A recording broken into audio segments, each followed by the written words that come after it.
In this video, you will learn how to use should in sentences. This topic is a part of verbs. As learned earlier, use should to tell someone that they must complete an action. For example, you should run faster, you can come first.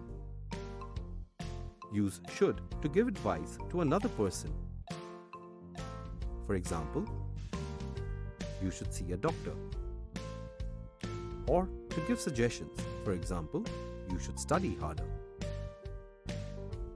Should does not change its form, it remains the same for everyone. For example, I should study harder, you should study harder, she should study harder, we should study harder, and Jay should study harder.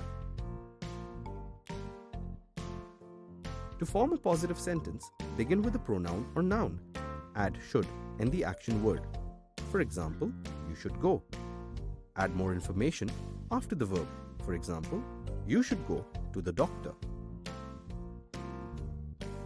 To make a negative sentence, begin with the pronoun or noun. Add should not and the action word. For example, you should not drink. Add more information after the verb. For example, you should not drink every day. To form a question, begin with should. Add the pronoun or noun and the action word. Add more information and a question mark. For example, should I watch a movie? Or should we play cricket? Now you know how to use the word should to form sentences and questions.